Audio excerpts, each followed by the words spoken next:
Oyez! Oyez! Oyez! My lords, my ladies, officers of the crown, good and loyal citizens, gather round an announcement of great importance. Be it known that one Mr. Neil Silvert, an entrepreneur, recognized an opportunity and is endeavoring to fill the same. Behold, a new program for the mature and discerning user of the internet, a podcast called Your Gray Matters. Interviews and information provided by the guests on this program is intended to inform, stimulate, and entertain.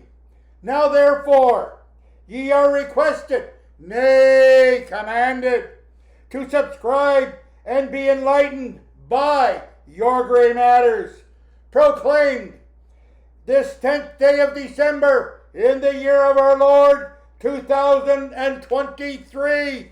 God bless Canada. God save the King. Hello, everybody. Welcome to this week's episode of Your Gray Matters. I'm Jason, here with my dad, Neil. Hello.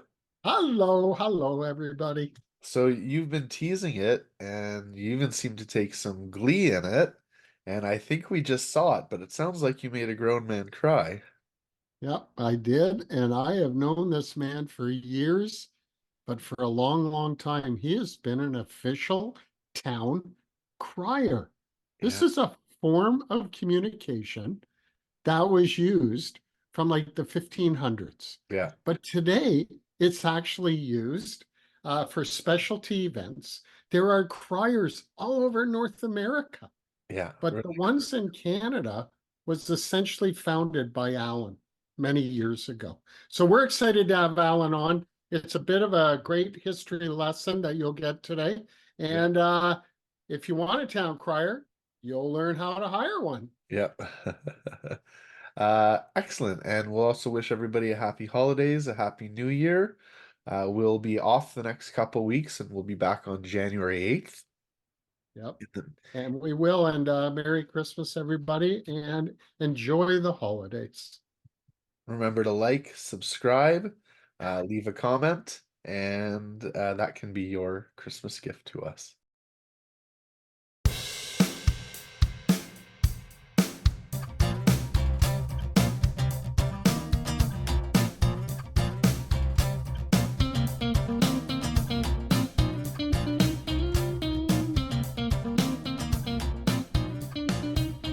Hi, everybody. I'm Neil from Your Gray Matters. Welcome back.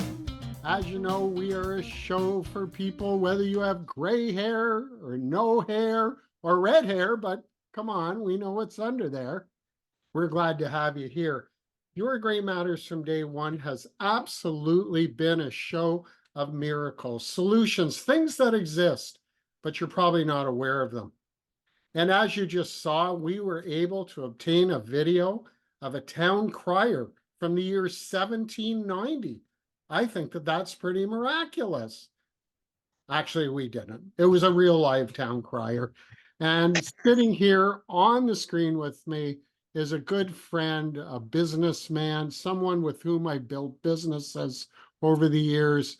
He has a great story. His name is Allan Freeman. And clearly, he's an actor. Allan, welcome to Your Gray Matters. Thank you. Yeah, we are glad to have you. Let me tell you a bit about Allan. He's a fascinating guy, actually. He grew up on a farm. He was a dairy farmer. He learned to love the soil, and he learned to love what it takes to produce food.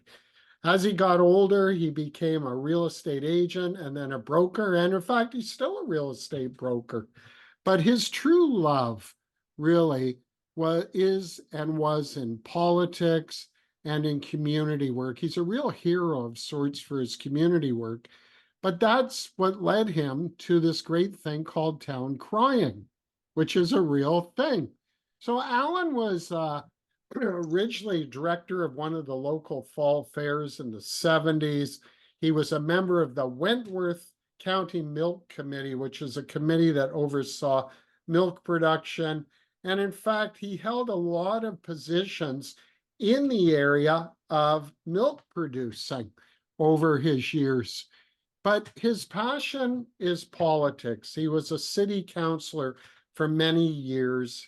He went on to play volunteer roles, important roles. He worked with the landfill committee in his area.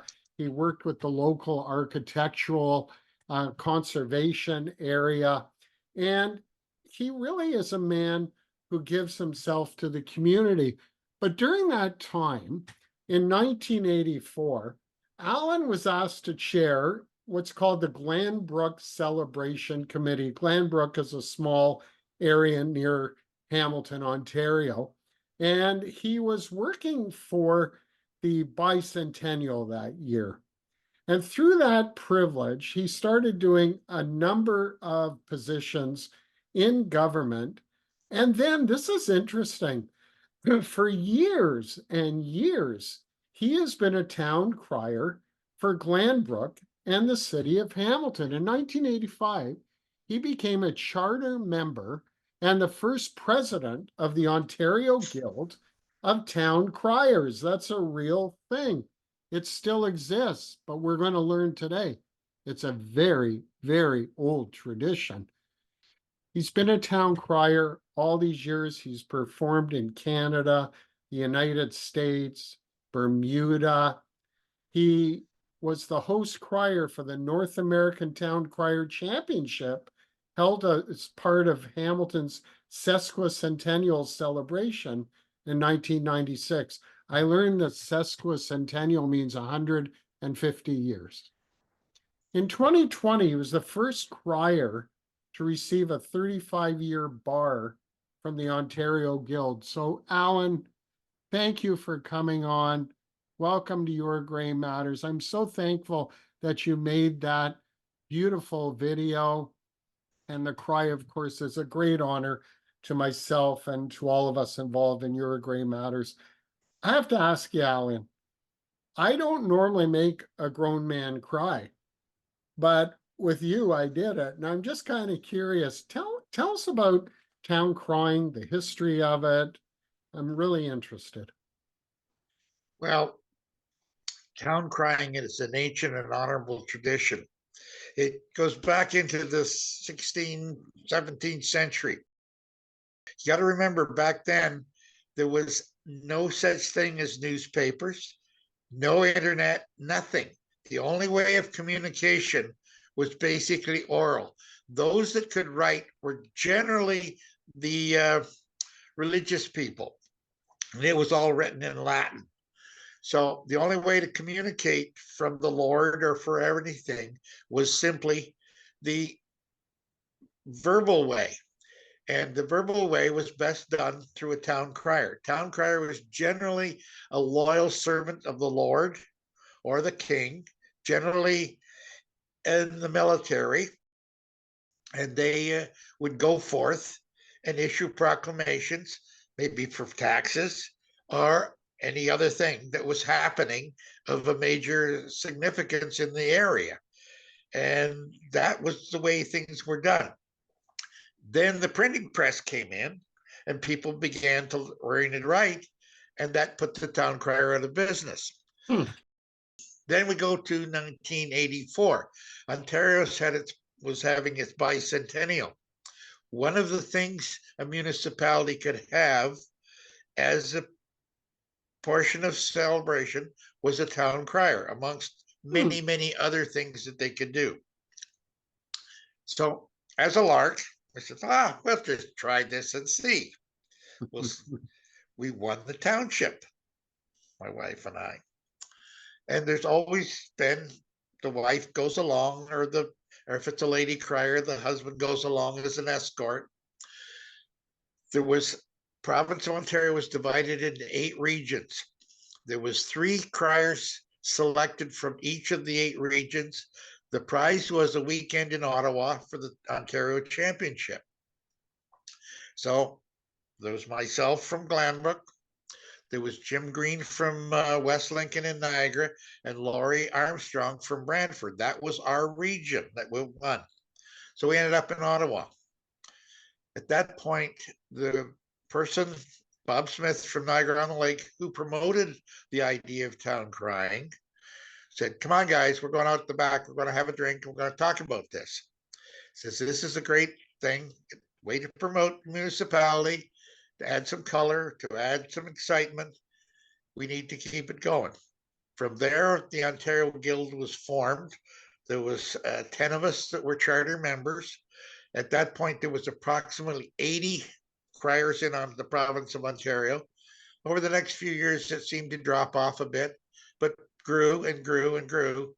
And the Ontario Guild is now is the largest guild outside of the Ancient and Honourable in England. My Lord. Criers get to choose their uniform. Generally, a lot of them go with the colors of the municipality. They range anywhere from military to, mine happens to be patterned after a 1790 gentleman's outfit. And other than it's liberties, those uniforms, you got to remember, there was no such thing as zippers back then. Yes. So all the uniforms are held together with buttons and strings. Oh, geez. So how long does it take you to put that uniform on? Oh, I don't know, 20 minutes or so. Oh, Time you my. get all the bits and pieces together. And you've been wearing that And same one since I've known you. So that just is a good weight check, I guess. yes, it is. It is a good weight check. There have been many situations where criers have suffered a little bit. One item was, one time a crier was to make a cry in an arena. He forgot that when he set the bell down, the bell was warm. So it melted into the ice. When he had to pick it up, he couldn't pick it up. Now, now look, when you were making that video, I lifted up that bell. That thing is heavy. How heavy is that bell, Allan?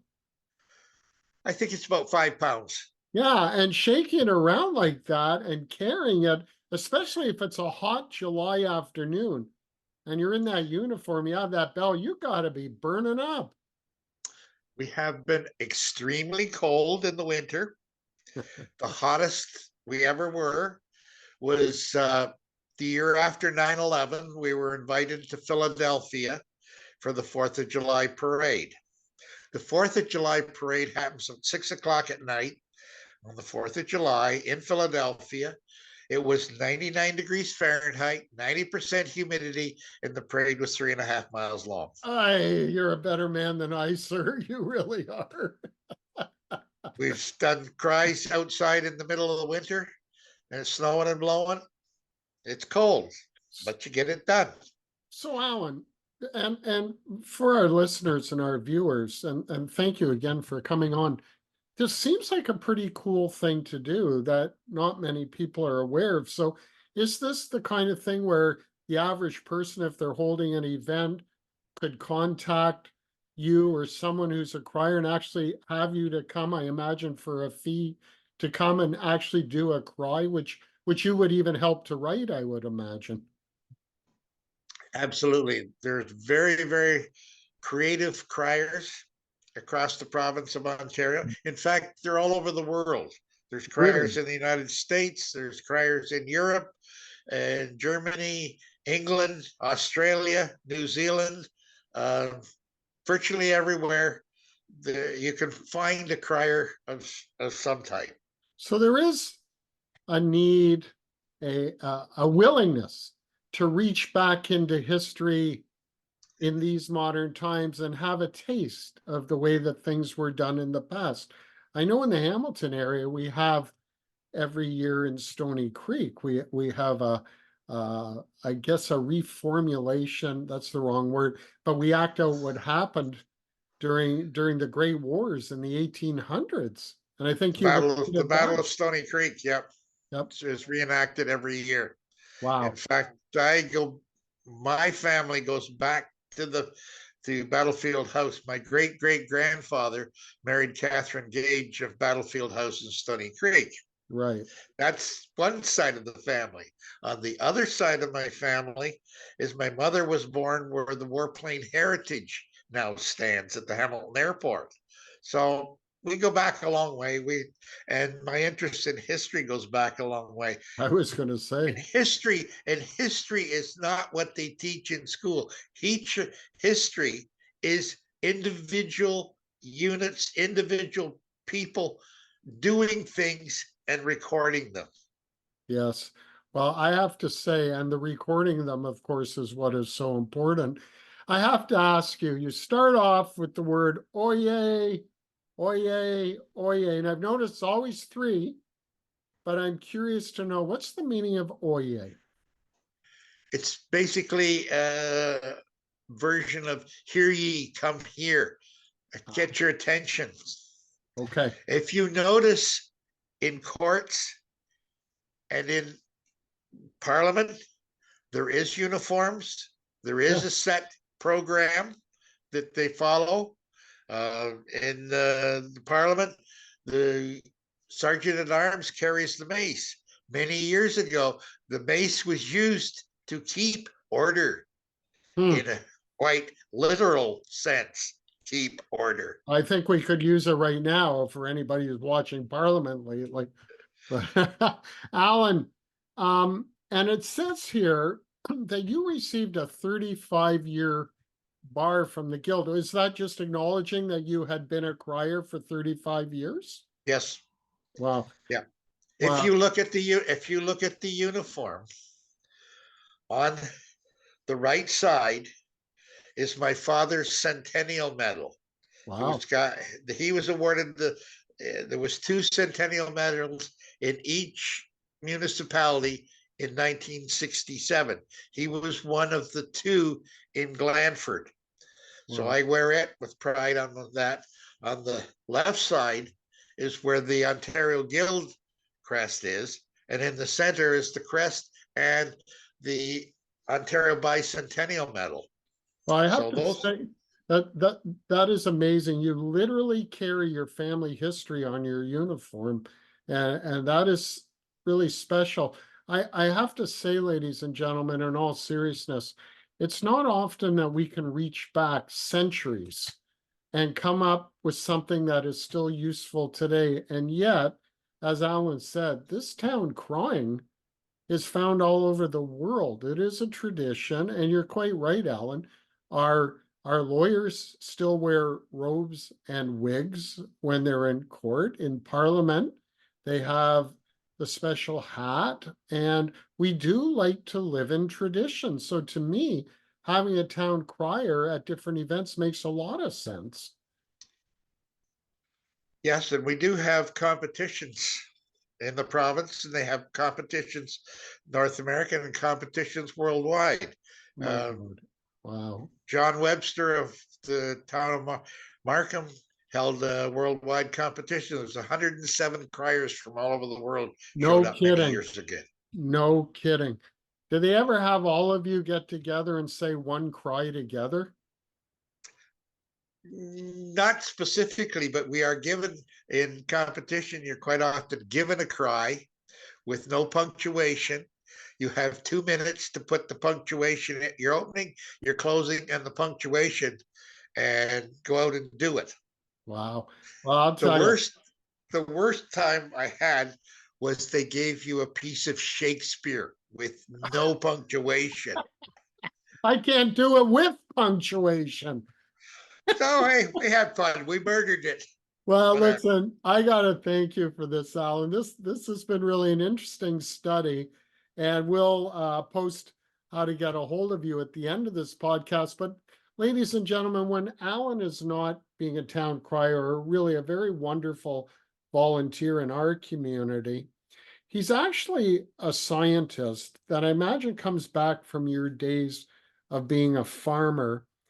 And there's a couple of things that you're involved in that I just want to let our viewers and listeners be aware of, because I find it fascinating.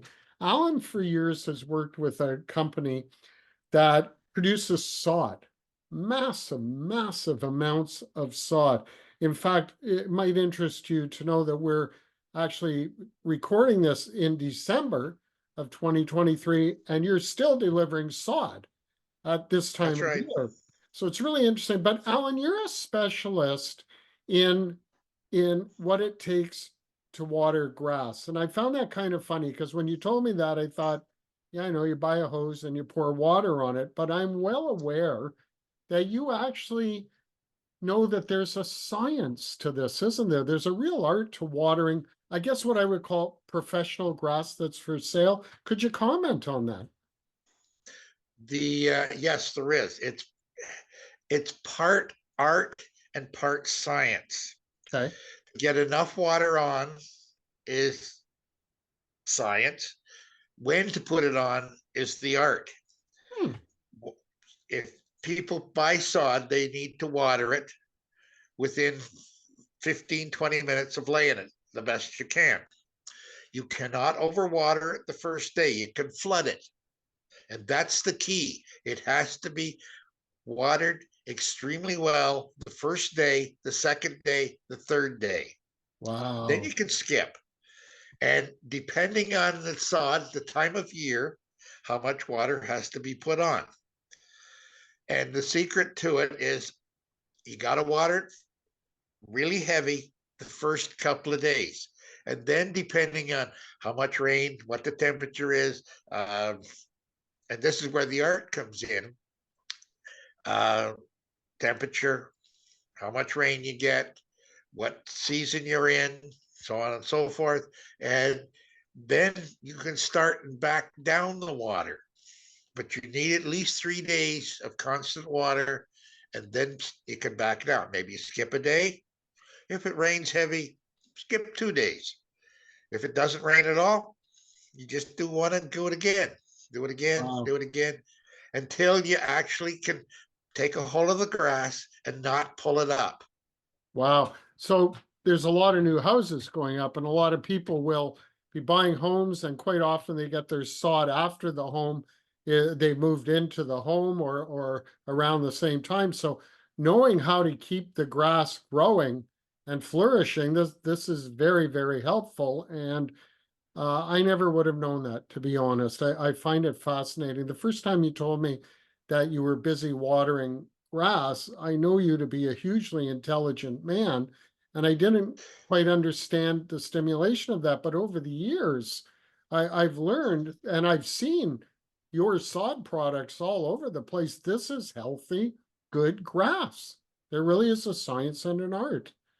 I, And the company basically, in order to get it a good start, is that's my job, is that as soon as it's laid, I'm there every day with the crew that's laying it, because the company does have a crew that lays sod, but it has to be a large quantity, I like see. a tractor trailer load, 15,400 square feet, sort of minimum.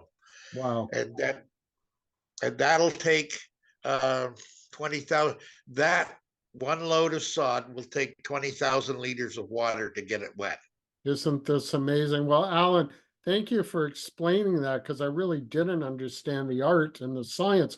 Now, you're an entrepreneur and you love growing things, and you often come up with great ideas and great products. And we're going to post a picture of a product called Iron Earth. You became aware of this product about a year ago. I know I was with you when we looked at it, but you've really taken hold of it. Iron Earth is something different, right? It's not what you normally see in the market to help plants grow. Do you want to comment on the product? Iron Earth is basically what it would be to a human being a multivitamin. Ah, It balances out the things that are missing in the soil for a plant to exceed its growth. okay. And we did some experiments, not what you would call really scientific. It was, here, try this product, see what you think, compare it to, do it on part of your garden, part of your flowers, whatever. And the results were amazing. It just balances the nutrients in the soil so that the plants can use every bit of the nutrients and grow to their maximum.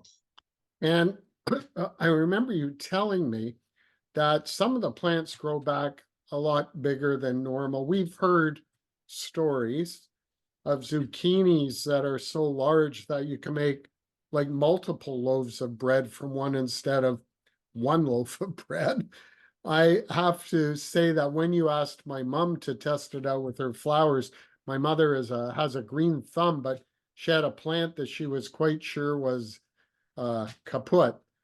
And yet putting this stuff into the soil and watering it during the summer, it sprouted flowers. It was amazing. I'm not saying that it brought it back from the dead, but in fact, she thought it was dead. And this stuff was able to rehabilitate it, if that's the right word. I think even in the Bible, we're commanded not to grow every 7 years. You're supposed to let the land go fallow, not grow fallow, simply to put in the nutrients again that we need to grow our food. I think what this product tends to do is, like you said, that's a great thing you said, a multivitamin. It replenishes the soil with the missing nutrients. So would I have that right, Allan? It's more that it balances the soil with nutrients that only maybe partially missing. Uh-huh. You'll have farmers and those that grow stuff generally do very, very well because they try and balance what they're putting in the soil so that it grows. Sometimes you'll be missing just a little bit of one nutrient or another, and so on and so forth. Wow. I had my son try it. His tomatoes were basically a hand size. Wow. Wow. And you have big hands. Well, you know what, Allan? I want to thank you for coming onto this podcast. I mean, there's so many things that you offer to the community. And ladies and gentlemen, we're going to post in the description. I said subscription because if you haven't subscribed, please do and like this podcast. But in the description, you will find Allan's contact info. So if you would like to have a town crier or to discuss it, you should reach out to Allan by email. Allan, what's your email address? Allan, ALLANFREEMAN @gmail.com, just the way it sounds. Great. So we will post that. So whether you have an interest in town crier or you'd like to learn more about this amazing product called Iron Earth, we invite you to reach out to Allan. Allan, I want to thank you for coming on tonight. This has been a real pleasure. I hope everybody enjoyed learning about a different way to provide some entertainment. But I'll tell you, if you have an event and you have Allan as a town crier, you're going to stick out and people are going to remember it. Allan, thanks very much. We appreciate you and we'll see you soon. Thank you. Bye-bye.